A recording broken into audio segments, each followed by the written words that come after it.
The red list policy is a policy to literally cease migration from any country whose migrants to Britain are disproportionately criminal or disproportionately welfare dependent or disproportionately economically inactive. If they want to import populations which disproportionately rape or attack people, I'm going to ask them how many rapes, how many murders they are prepared to see to satisfy their own sense of self-righteousness. And I think mass migration is a form of colonisation, particularly if it's unassimilated. You use the language of loot. Would you use the language of invasion? Yeah, of course. To put it crudely, let's be crude, we're being looted. Unless we end this asylum industry and unless we change it, the future of your entire country's at stake. In the long run, it won't be a minority Islamic group that assimilate to your values. You will be assimilating to theirs. Hello and welcome to the show. I'm Emma Trimble, and today I am joined by William Clouston, who is the leader of the SDP. They've just announced a brand new immigration policy that some might argue puts them to the right of everyone, maybe even Genghis Khan. William, welcome to the show. Good to be here. Now, you've put out this new immigration policy. It's, at least I think, very much a shift to the right for the SDP, a traditionally left-wing party. What is the top line of this new policy that you've put out? Well, first, I'm not sure it is a shift to the right. It's certainly common sense, and it's probably what most people want. So I don't know if it's right or traditional left, actually. But the three things, what we're trying to do, Emma, is to hook immigration and asylum policy and all the rest of it on three fundamental principles. And the three things that we're going for, which are important, are democratic control. We must have a policy which is under democratic control. There never has been. And the second thing is that it must be evidence-based. So I'm going to say nothing in this interview at all, promise you, that isn't evidence-based. Everything is evidence-based. And we're run by people that don't like the evidence and try and hide it. But the SDP is going to base all of our immigration policies on evidence. And the third thing, which should speak for itself, is national interest. You know, we want a policy that actually suits the country and its people. So I don't think we're asking for much. So those are the three principles. There are some things that we had before, and there are some things that are new. So end mass immigration and train the public in all the domains. That's basically a commitment we've had for a long time. And you could argue that's left-wing. I mean, we're not in favour of open labour markets. I think those things have got us into a great deal of trouble in the past. It's when sort of economic liberals join social liberals, isn't it? Let's not bother training any of our own people. We'll just ship people in, it's fine. And they think the country's a shop. Some of the progressive things, it's a charity. So that's what we've got to end.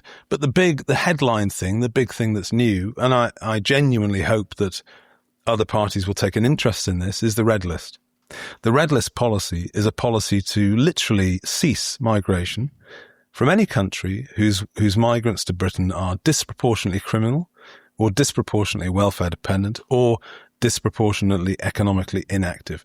And those are the three things which I think we picked them because they're measurable. So I'm after data, I'm looking at evidence, and we will get the data, and we should stop any immigration from states that fall under those categories. And there may be quite a few. We haven't specified states yet, but I could name a few that probably would be on the list on different criteria. You might think of Albania on the crime criterion. If you look at outperformance, disproportionality in crime amongst Albanians in the UK, it's astonishing, really, given the Albanian population. Some are Kosovans and not Albanians, I grant you, but there's certainly on an evidence-based look at it, you would look at seriously stopping that. So you mentioned crime as one of the criteria. What about culture? Because obviously Trump did something similar where he talked about banning people coming from, say, Muslim countries where maybe the culture isn't thought to be compatible. What are you looking for in terms of the criteria aside from crime? So talking about places like Pakistan, Somalia, that kind of thing. I think it's we haven't put culture in as a criteria because I think it's almost impossible to demonstrate it. I'll go into some detail about that. The three that we've picked is crime is quite easy. So if there's disproportionality in violent crime or or rapes or murders or whatever, you can demonstrate that the figures are actually there, and you can say to the public, do you want to import more of this or less of it? And another point about that is that it's not, some of our critics will say that, it's discriminatory. And I would argue, well, it is. It is, because it's looking at a group. And at the moment, we discriminate, say, in favor of high-skilled migrants as against low-skilled migrants. You might discriminate in favor of a population coming in filling particular skills gaps. So it's not as if the state doesn't already do this, but it does discriminate at the level of the population.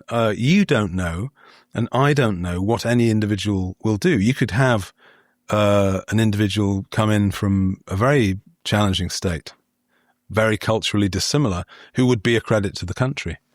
And you can't know that. You can't actually predict it on an individual basis, but actually the data does show at a population level that you can, because there's a lot of cultural dissimilarity. And even in the established populations that we have in Britain, British Hindus, British Pakistanis or West Indians, whatever, you've got very marked differences. The Chinese savings rate in this country is very much higher among the Chinese community than it is in others. So a lot of these things are predictable at population level. So I would concede straight away that it discriminates at a population level. I think you've got to just be honest about that. But I think it's worth doing that to protect your citizens if you know that a particular group is disproportionately criminal. So that's it. On the other two that we mentioned, which are both economic, again, it's easy to actually demonstrate. So if you look at welfare dependency in the social housing system, British Chinese people don't really trouble social housing at all. About 5% of people in that group are in it. There are some groups, Somalians, for instance, in London, vastly disproportionately occupy social housing, and therefore put a burden on it which is disproportionate. I've seen figures in some boroughs, 80% of the Somali population are in public sector housing. That means that some other groups are not getting it. Okay, so that is easily demonstrated. Economic activity, again, very easy to demonstrate. I've seen figures, again, I'm not picking on the Somalis, but the Somali population in London have adult economic inactivity, which is 80%. In some pockets is higher than that. That is a very, very high level of economic activity for adults, Emma. So again, if you can get the data, and the SDP deliberately has not specified which nations. What we want the government to do is to do the research and then get the red list together. The reason you can't do it, I think, for culture is that it's almost, we have looked at it and the policy team looked at it, but it's very difficult to define. If I said, you might get on the red list if migrants to the UK are hostile to the UK or hostile to Western values, whatever. Some of them clearly are, but it's very difficult to define. It's actually difficult. So would it fall into the category of crime if, say, they were coming from a country where there was a high level of crime against women? Yes. Because that would be, indicative of a regressive attitude towards women. Yes. But actually it's something that plays out in, say, rape statistics, honor-based violence, that kind of thing. Exactly. No, I think that's absolutely well put. So, and I'm just going to take it to one stage further so people can understand where we're coming from. If I can't define, and also we believe in freedom of speech, we want people to contest ideas. So if you are a British citizen and you are hostile to Western values, okay, well, you can be. I mean, it's, not everyone agrees with us. The SDP does have a sedition policy. So if what you're doing goes into sedition, maybe you'll end up in prison for that. But in general, it's very difficult to define. But what I would say is that on the crime question, again, we don't have the data, and it's one of the points I'm making about the ruling elite we have. They will hide the ball if they can. If we find things out that are demonstrably unpleasant in some areas, they will try and conceal that from the public. They've been doing this for years. And so if you get a situation, I mean, Rupert Lowe's doing this, Restore Britain's doing this, a rape gang inquiry and getting a lot of very challenging evidence. And I would just say this, that if you did a proper empirical study, there was across a proper inquiry into this question, if you showed massive disproportionality in this particular, I think it's a race-based crime anyway. I think this question is the biggest race-based crime in post-war Europe, without a doubt, on the numbers. And if you could demonstrate it, that's the sort of thing that would get the countries involved on red lists, put it that way. You mentioned China in passing, that Chinese citizens tend, or people who have come here from China tend to be more economically active than other groups. Yes. What about security? What about security issues overall with, say, a country like China, which might be identified as a threat? Is that something that would be considered in putting a country on a red list? Not on our policy now. And again, it's something that's very, very difficult to demonstrate. You know, I mean, it's MI5 and MI6's job to look after that. Okay. And they have a big job anyway. I mean, they're looking after, they currently look at over 40,000, Islamist, potential terrorists, which is a extremely costly thing. But no, I think what we're trying to do is what I would say is that sometimes, I mean, if you look at it the other way, the Chinese populations, the expat Chinese populations, and actually Singapore is an expat Chinese population. It's the majority, but it is. The economist Garrett Jones looked at this in great detail. So if you look at their expat populations in the Philippines, in Malaysia, and, across Southeast Asia, and in the States and Japan and here, the effect of having a large Chinese population, immigrant population, is, he says, and he's right, the data says, is to raise the IQ level, to raise the savings rate, to increase productivity and increase educational achievement, and to lower crime on average. So on those data points, it would be almost impossible on a rational basis to say you're going to end, you're going to have that country on a red list and stop it. I take your point on security totally, but it's a different thing. Again, to be clear, what I would say is that a lot of the countries that again end up on this red list, on my criteria, which can be demonstrated, it's a good proxy for some of the other bad things. So I think some of them would map out fairly similar. They wouldn't all be, I mean, again, you might have some Middle Eastern countries or African countries or some Asian countries on it. Not exclusively. And I think Albania is an interesting one. I think the crime, most people, when you look at published crime stats on Albania, are quite shocked what has gone on. And I would say in a national interest basis, you'd look at a red list for that country. What do you think of Reform's policy about net zero migration? Because that effectively implies that you could have X number of people leave and the same number of people come in, and that the British public, that would satisfy the British public's concerns about migration, which I think it wouldn't. No. When you talk about there not being a rational basis to discriminate against those who are coming here from countries that render them more likely to be economically active. Do you think that perhaps the sort of people who are concerned about mass migration might not accept the argument that just there simply being an economic benefit to migrants coming here is enough to justify letting them? Just firstly on the actual policy, the net zero policy, it was developed by a dear friend of mine, Patrick F. Flynn, and I miss him a great deal, but it was a good political slogan, but I don't think it was an effective migration policy, for the simple reason that if 1 million Brits left and 1 million new people came in, you'd have net Chinese. zero. Yes, or whatever. Yeah, but you should. I mean, again, what are the arguments? Let's cut to the chase. I'm arguing for if you're going to have any migration, it'd be much higher quality. It needs to be not fiscally negative. I'll just repeat, not fiscally negative. We can't have large populations which in aggregate we know cost the country huge amounts. Even apart from the separate cultural arguments, which are much more, immigration is harmful, has been harmful at the rate we've had it and the nature we've had it in both economic and cultural terms. And the cultural terms are much more difficult to be precise on. Obviously, they're being huge, and you have a collapse in trust, you have competition and division where it wasn't there before, loss of unity, loss of social solidarity, all of that stuff. And you have crime. But the economics are just there for all to see. And again, if your viewers haven't seen it, do take a look at the finest piece of work that's been done on this in Europe, which is Jan van der Beek's Borderless Welfare State, which was published from a team in Amsterdam University in 2023. there's a table in that which has a rank order of migrants to the Netherlands. And that the whole of, if you're going to do evidence-based migration policy, just look at that table. It has net contributions, pluses. This is pluses across the lifetime. Migrants from Japan and South Korea and UK and the United States to Netherlands will contribute 150,000 euros net. So they'll be net contributors to that state. Your society will be better off. And then as Ed West thinks, we can have the nice things. The opposite is the case if you import large groups that are fiscally negative. And the fiscal negativity is huge in some categories.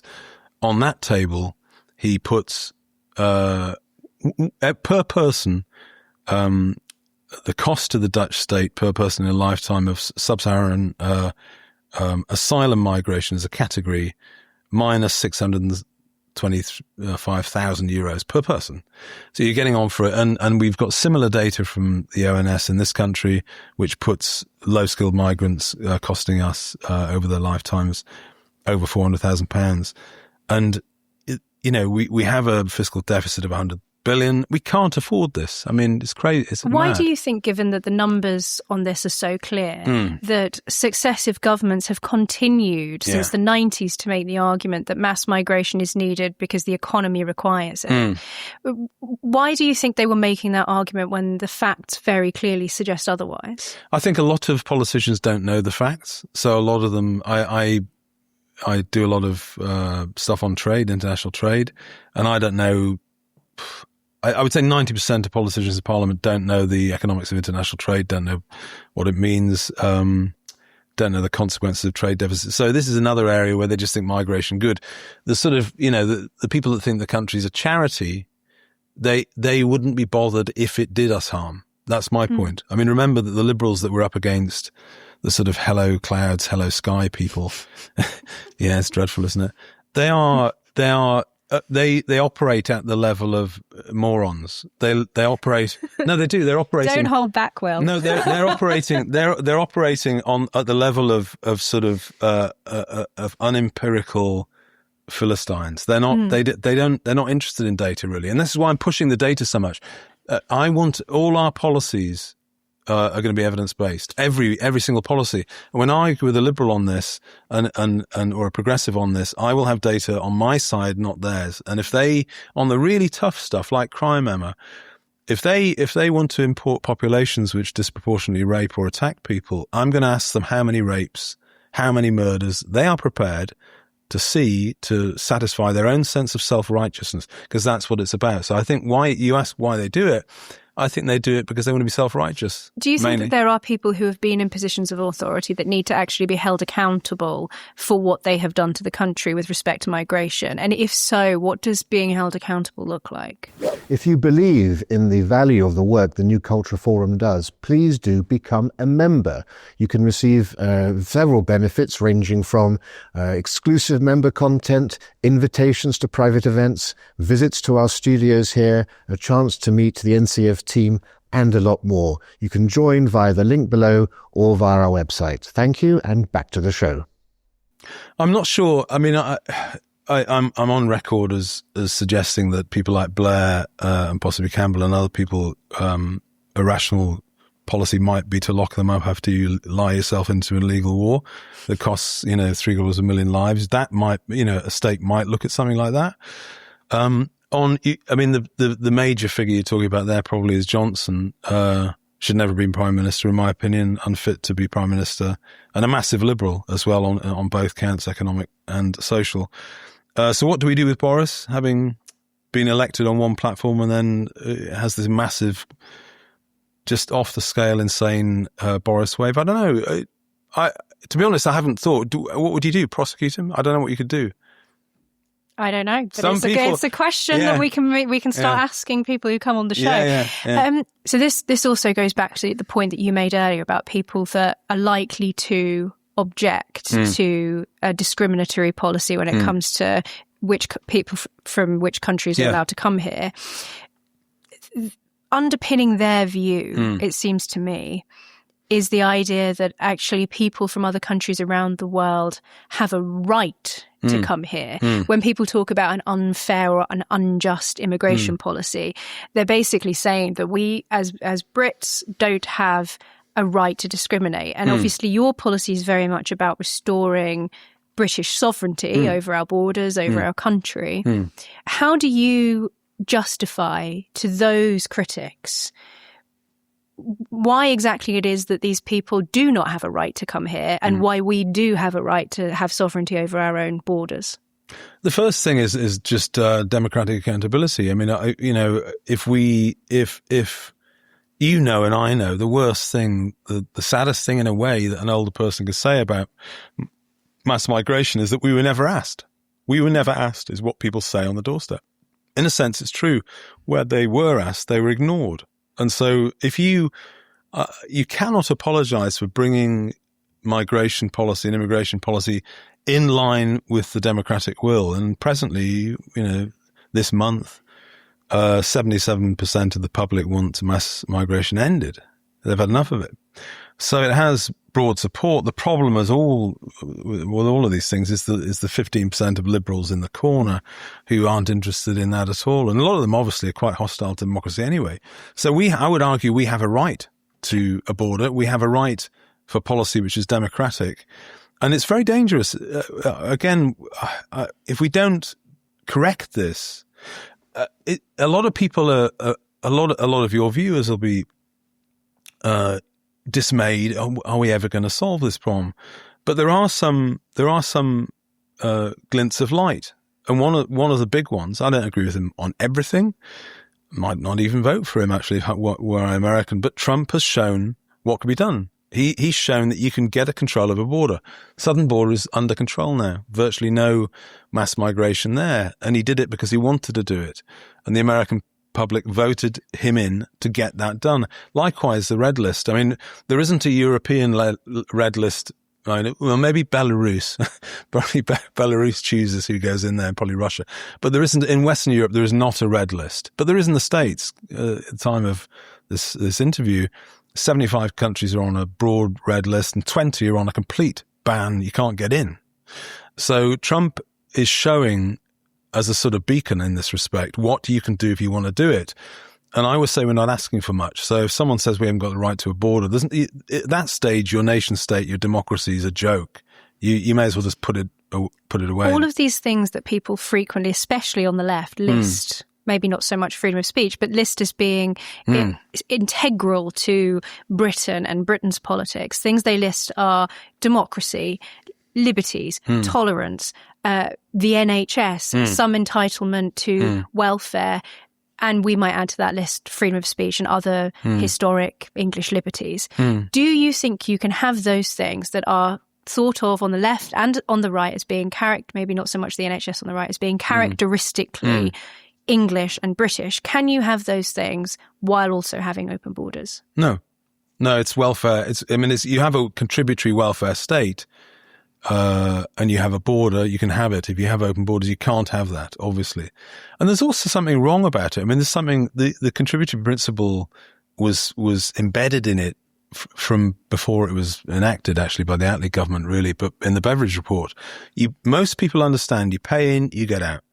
What people cannot tolerate and shouldn't tolerate is being the world's piggy bank. Yeah, is people arriving, young men usually, arriving on the south coast, uninvited, unsolicited, breaking into your border, and then being put up in hotels and having the grant rate for asylum is ludicrously high. We could talk about our asylum policy in a second, if you like, but it's just a breach. It's an offence to a sense of fairness. And if you've paid taxes, and if you're a young Brit and you can't get a house, and you want to start a family, and in your town you see the government spending billions, literally £5 billion it costs presently, which is ludicrous. Think about the houses you could build for that. But it's wrong because the people that are taking advantage of this have contributed absolutely zero to it. So it's morally wrong. What has happened to the asylum system is that it started off in the late 40s and in 51 in the convention as something for a completely different age, and now it's being completely abused. as a means of economic migration mainly. I mean, you joke, but France, you can't be a legitimate asylum refugee from France. I mean, the wine's not bad, coffee's okay, it's not too bad, it's okay. The people. I'm just kidding. If they're only French, there'll probably be Francophiles and friends. I do actually love the French. I do too. But no, it's ludicrous. Terribly damaging for our reputation. Yeah, no, I agree. Yeah, Vive la France. And actually, de Gaulle is one of my massive political heroes. I think people ask me what sort of state would you have, I'd have a state that he would recognise as state and nation. And so on. So he is a hero of mine. But no, it's just ludicrous. And so our policy on this is to just call time on this whole asylum system. The author of the Borderless welfare state, Jan van der Beek, was interviewed a few years ago. And this just shows you, Emma, how much it's changed, how much things are moving and the public is realizing what is going on and won't put up with it anymore. Is that he gave an interview and he said, an interviewer said in Dutch, but it had subtitles, how many asylum seekers should Holland have? And he said, none. I thought, that's a bit quite strong. But basically the system is, you'd be better off with a system that deals with war and genuine asylum in region. So if something happens in Africa, you go to neighboring states there. If something's in the Middle East, ditto. Asia, ditto. This is the idea I want to knock down. The idea that if something happens in the Congo, or if the Congolese government just doesn't like an aspect of your life, you might be homosexual, for instance.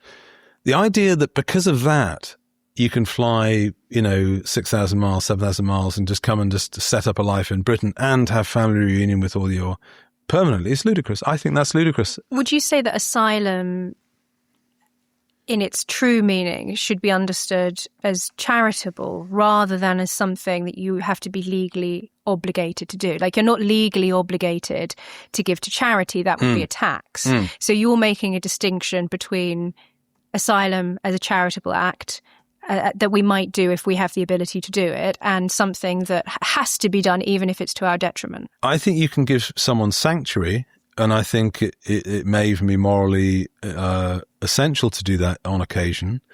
And I think that's partly the basis behind the origin of it. I think what's happened is that the whole thing has got completely out of control, and people are just obviously using it as a means of mass economic migration.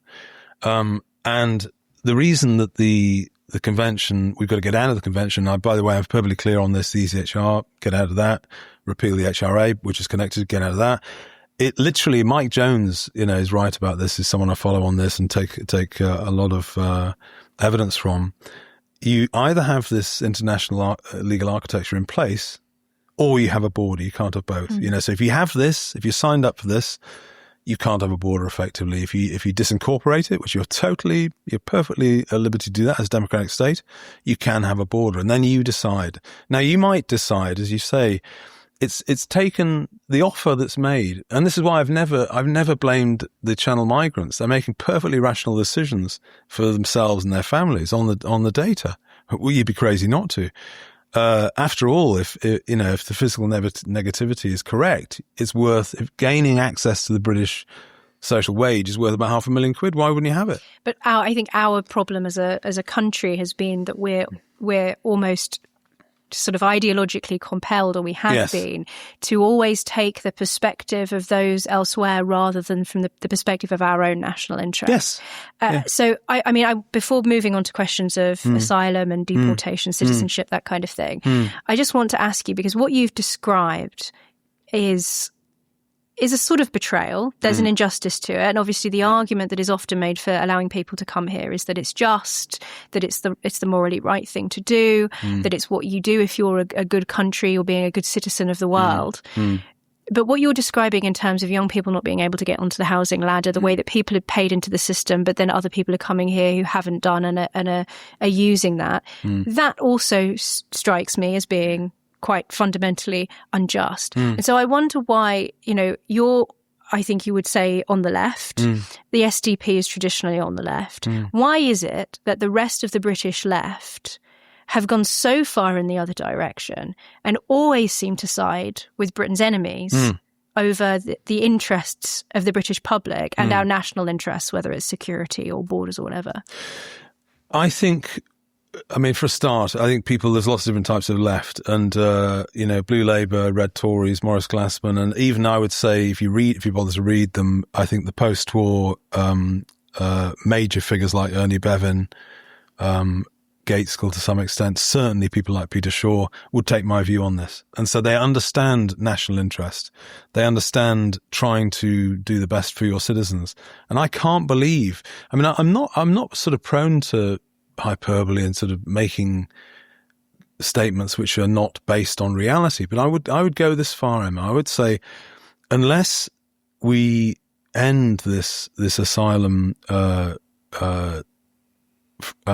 industry, and unless we change it, the future of your entire country is at stake. The scale of it is so incredible.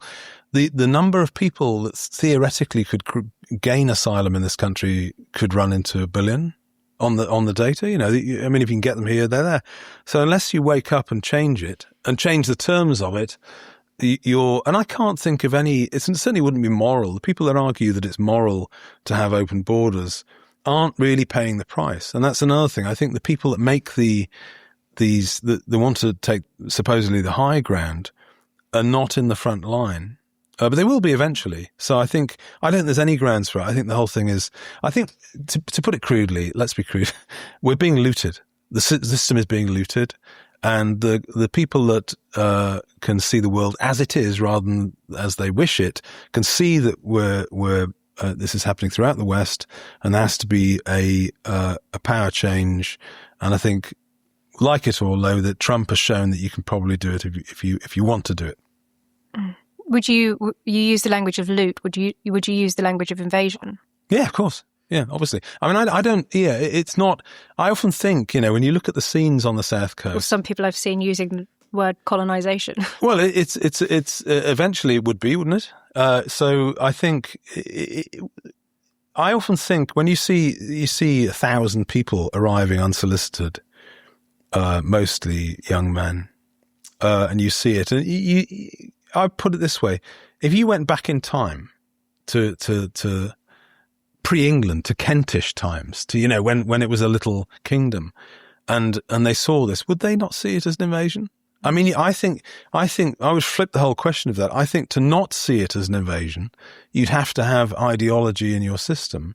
You'd have to have a total collapse. I think I would describe it as a total collapse in any sense of self-assertion or danger. It is quite interesting that when people try to push back against those who are speaking as you are now, they'll often say, but we were invaded by the Vikings, the Romans are so invaded by. Yeah. So in a sense, they are. They take the point. Yeah, I don't. My ancestors, some of them, went invaded Orkney and Shetland from Norway.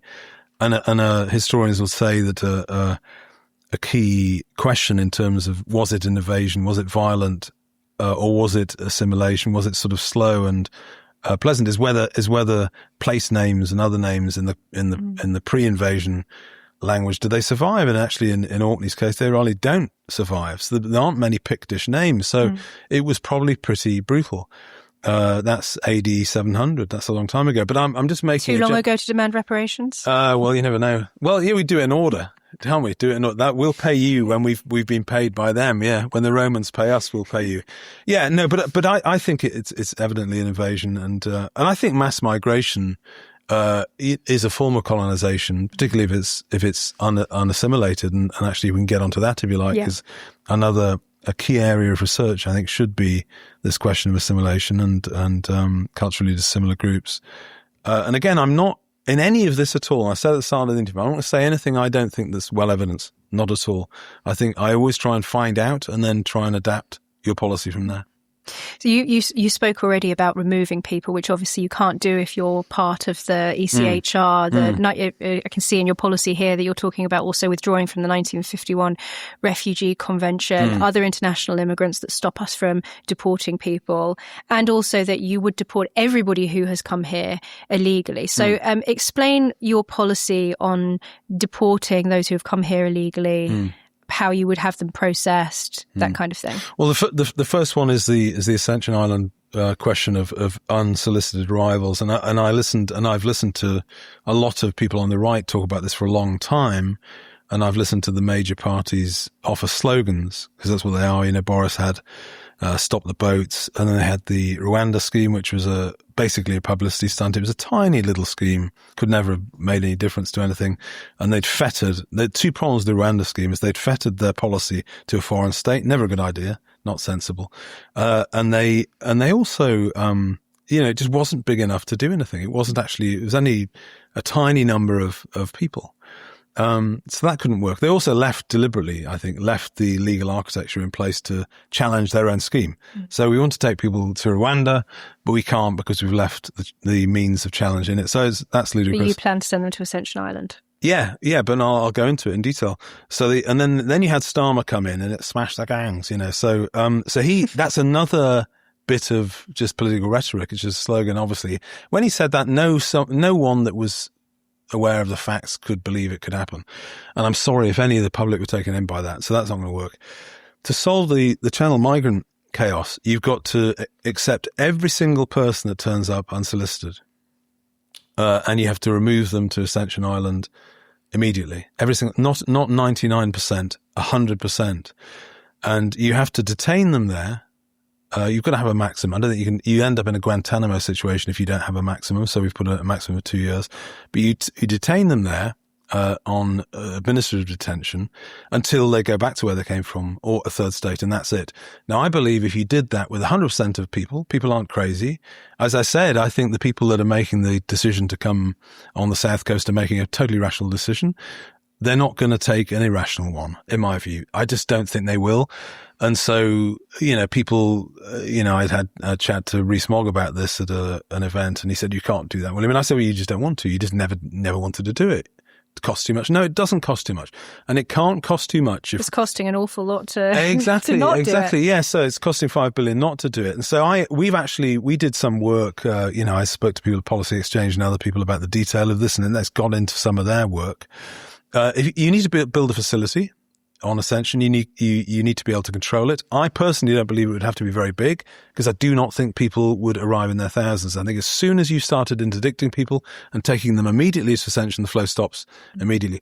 The only thing I would say about that is that I think it's not the end of the story, because what happens when we stop people getting into lorries by X-raying them and stop that route, then the Channel migrant route starts. So I'm not think it's the end of the story, but the Channel migrant illegal small boats crisis would stop if everyone was deported to Ascension. So you could do it. The present policies, I don't really want to criticize too much the other parties, but they're not either. In the Tories, they haven't really worked them out yet. But things like the Royal Navy, the people that say the Royal Navy pushes back the boats, that's a stupid policy. It wouldn't last. That policy wouldn't survive the first big capsize. Imagine this, Emma. You have a Royal Navy, because it's Border Force that should do this, not the Royal Navy. You have a Royal Naval vessel, pushes a boat out, the boat collapses and 80 people drown. Your policy's finished, quite rightly. It's finished. It stops then. So I don't take that seriously. If you do the work, you'll end up where we are. And I would say, I'm offering this for the country's sake. Adopt this policy. It will stop the problem. So just before we move on to some of the other details of the policy, you're urging people to adopt these ideas for the good of the country, putting the country before party. Yeah. How do you see your purpose in announcing this policy plan? Are you seeing it as pushing reform in the direction of a sensible immigration policy, or are you seeing it as potentially improving your electoral prospects when it comes to the May election or the next general election? It's my job to do both. I mean, in all seriousness, I will always work. My job is to promote the SDP and have us gain votes and gain influence. And we always try and do serious work in it, whatever domain. We've, published green papers on economics, on farming, on energy, really brilliant work. And we'll continue to do that.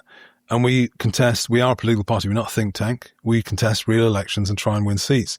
And we'll continue to do that. But for the country's sake, I've always been open to working with other people. And I always will if I think people are good faith. You know, in the 2024 general election, me and Patrick O'Flynn actually and Richard Tice agreed an electoral pact. It wasn't a huge thing, but it was 24 seats, and it was the SDP in Reform. No one else has done that before, but we did that. We put one or two differences we have on economics, which are considerable, aside. I want state railways and state control although they've power. changed their position. Well, no, but because facts are facts, right? So, and also, I don't think it's patriotic to have the French and Germans and the Italians run our railways. That's a major cultural problem in my view. So, might this happen again?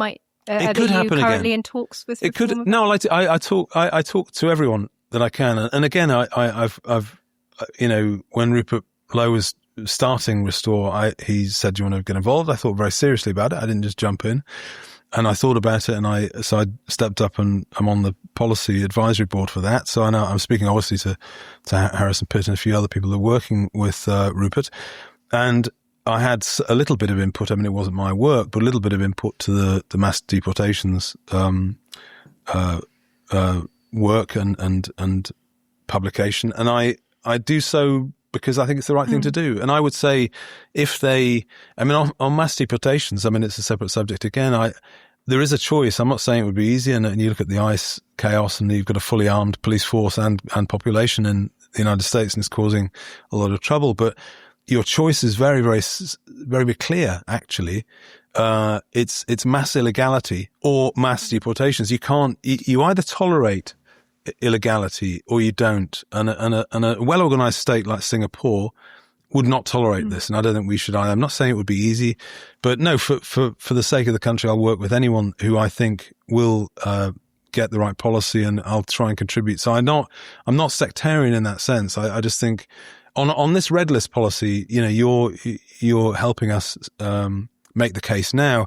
I want a situation where the red list is on not only the SDP's manifesto in 2029, but some others as well. And I think the way things are going, it sort of has to be, you know.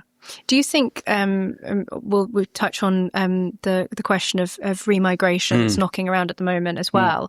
But do you think that this policy platform that you're proposing here, that it's I know obviously Advanced UK have just put out their own policy on this area. Do you see this, and I know you said it's not further to the right, but do you see this as actually far more strict than even Advanced UK? It probably is. Have you had pushback within the SDP to this, given that you're sort of more of a left-wing party? Not really, because we've convened. The SDP members are totally committed to the patriotic state. So we want a state that acts for its citizens. It's why we want the state to you know, build some houses. It's why we want the railways, and it's why we want the state to, you know, build its own nuclear power and not subcontract that to the French or the Chinese. I mean, most of the ideas we've thought through, we're convening the right people, and actually at conference, quite often I'm surprised by their forcefulness. So you'll always have, I mean, you know, what I think, who was it, Orwell said that only a bigot believes everything a political party says. And so we have some people that don't agree with us on this, but broadly speaking, I always go back to the evidence, and I'm going to fight for the interests of the people of this country. I wish other countries well, but my job is to fight for our rights and interests and our future. And, you know, I think our members are totally behind us in this. You've mentioned mass deportation already. And obviously the phrase remigration is knocking about. Lots of people mean lots of different things about it. There are those who I think make an entirely wrong argument for just deporting anybody who doesn't have any English ancestry. And then people use the term to refer to just deporting all legal migrants. Would you say that, given that this is a term that seems to be used by Restore Britain, would you say that you're in favour of remigration? And if so, what do you mean by that? I think if you're talking about populations in the UK that are not happy here, that have come here and would be happier elsewhere, I think I would have no objection to people going elsewhere. That's fine.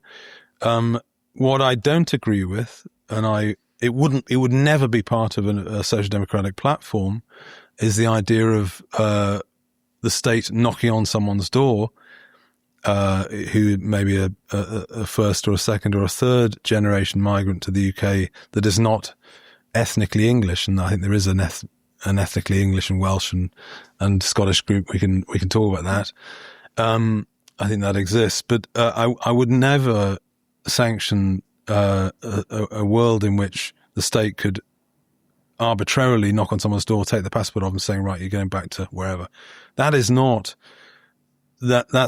part of democratic politics. I don't think it could ever be part of any program that we would advocate. And I think many of the people that use this as an expression haven't thought through what they mean. And I think that's not to say that I am complacent about the problems that we've got as a country because of very, very large, culturally dissimilar, unassimilated populations. I think that's a major problem.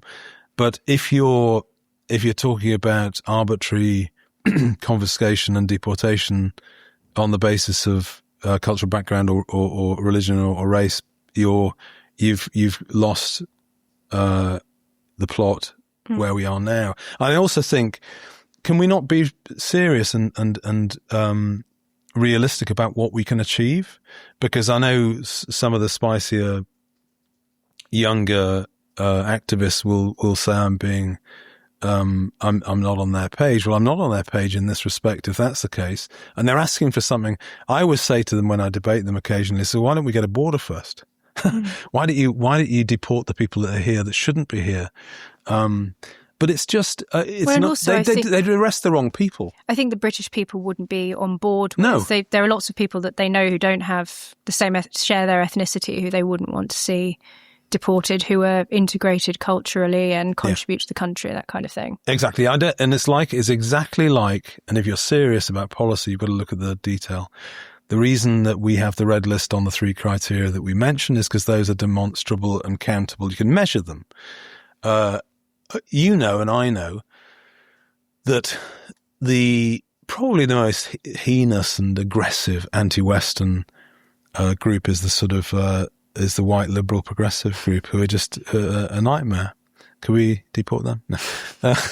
That's my point, is that I want to try and find a world in which, and many of us do have multiracial families. I do, and multinational actually, but we're trying to get a world where we can unite and be pro-Western. We live in the West. I think being anti-Western is a very, very serious issue. I think that's a major issue for all Western countries now. But there's another reason why things start to get better if the cultural majority start to set the cultural tone. And they've never done it, have they? I mean, in our lifetimes, we've never had anyone say, that's not happening.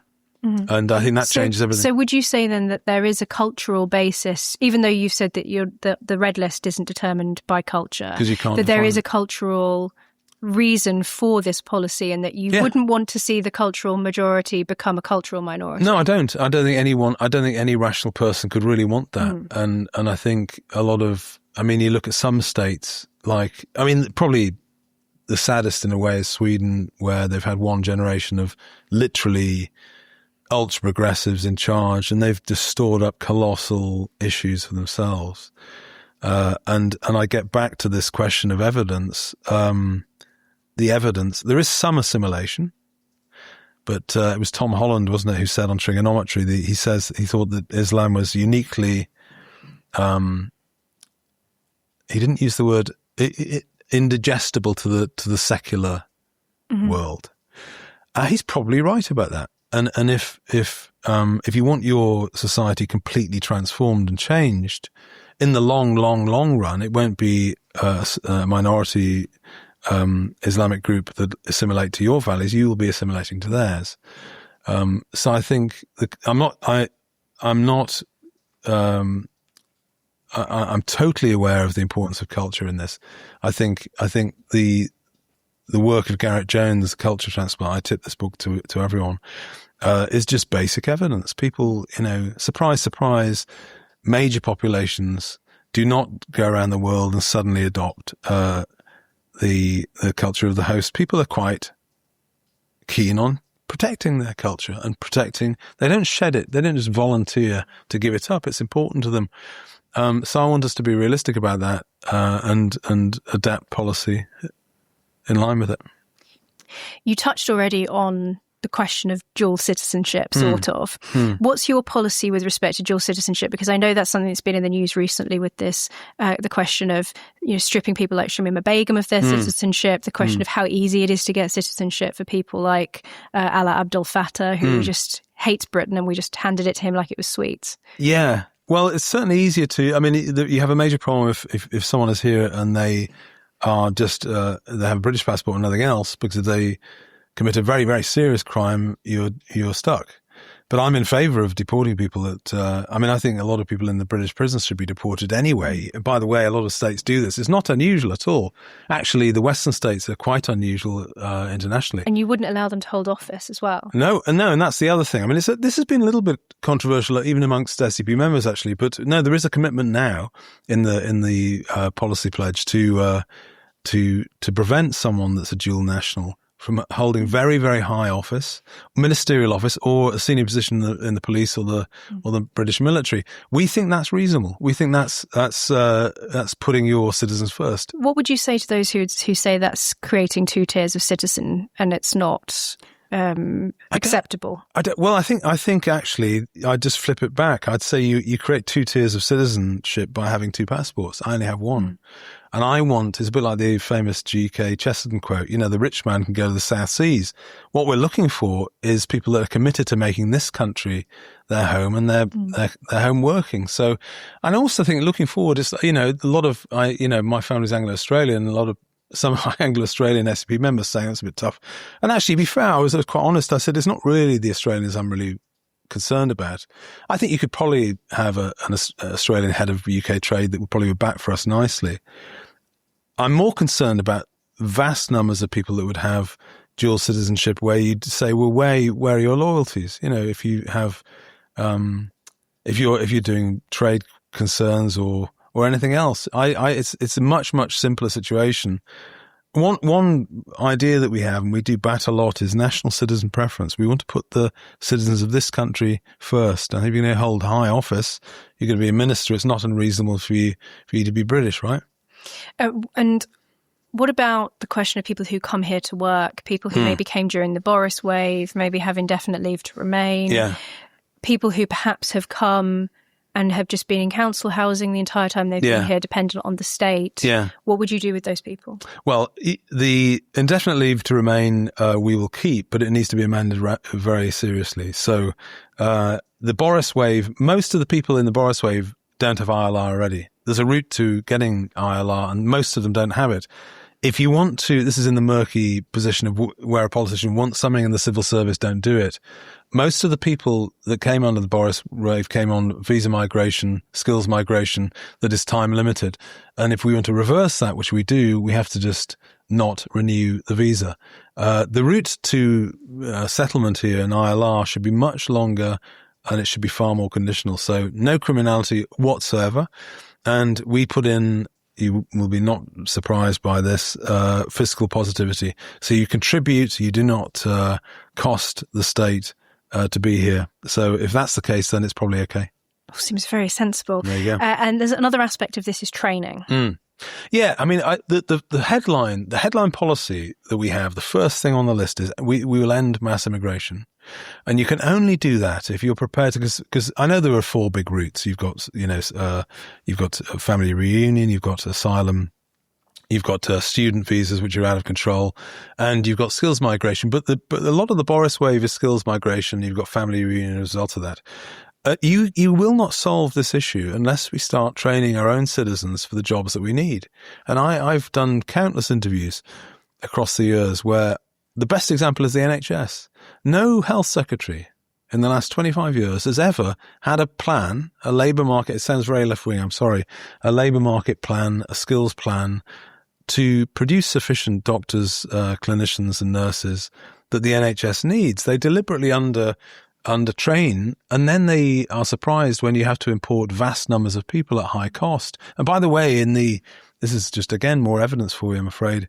Foreign doctors have a higher rate of medical negligence than British trained doctors. So it's not a sensible policy. So you will not end mass immigration unless you have labour market planning and training. The abandonment of planning has cost us very dear. And we have so many people who are unemployed in this country, and now we've seen the talk of them having GPs working remotely, recruited from other countries, being able to work from anywhere around the world to do video consultations. Can't happen. Do you think that this is actually insulting to the British people Totally. and is symptomatic of the same impulse of denigration that has led to successive governments basically distrusting the electorate? Yeah, they do. And the word I was used is indifference. They are totally indifferent to this. They don't take any of this seriously. And so it's not, we can rediscover planning. We can start planning an energy system that isn't reliant on the Chinese if we want to do it. But you have to get planning back, I'm afraid. Now, I'm critical of this on the economic right particularly, because a lot of this was just done for after Thatcher came in. We don't plan anything. It's actually insane and irrational. You've got to plan. One quick final question. The SDP at one point was doing extremely well in the polls and then it sort of crashed out quite some time ago now. And that's been brought up as an example of what might happen to reform. And so I wonder what you think of reform's chances. Great question. As Gallup poll March 1982, the SDP polled 52%, and it was regularly up in the high 40s. What did it get in the actual general election? With the Liberals, it got 25.5%. It got half that. So the people that get very carried away, and I want reform. I want the two-party system changed. I'm not happy with the existing situation. But the people that take it for granted that the Tories don't slowly recover, or that reform can smash the two-party system, well, the SDP was doing a lot better than they are, and we didn't manage it in the 80s. So caution. The thing that I'm very, very concerned about, and this is why we need to work together, all of us, in the sensible room, is that the nightmare is some hideous sort of liberal coalition, sort of progressive coalition of the SNP, Plaid, Lib Dems, the Greens and the Labour Party. Think about that as a horror show and ask ourselves, don't we have a duty to actually stop that in some way to make sure it doesn't happen? Well, that's enough to put the fear of God into everyone. Yeah. Thank you so much, William Clouston, Pleasure. for joining us on the show. Thank you. We're going to have some more personal questions for our members-only content, and it's very easy to become a member if you're not already one and you would like to listen to that discussion. The link will be below. Please do become a member. Thank you for watching, and we will see you next time. If you're enjoying NCF content, please do join our membership scheme at the link below or by going to our website, newcultureforum.org.uk. Your support is vital for us. Put simply, we simply can't do what we do without your support. From as little as £4 a month, you will receive a range of perks and benefits. At the lower tiers, this includes exclusive member-only content, discounted or free tickets to our national events, our annual conference, our prestigious annual lecture presented by a famous public figure, and our 2-day literary festival where we platform speakers who've been cancelled by other literary festivals.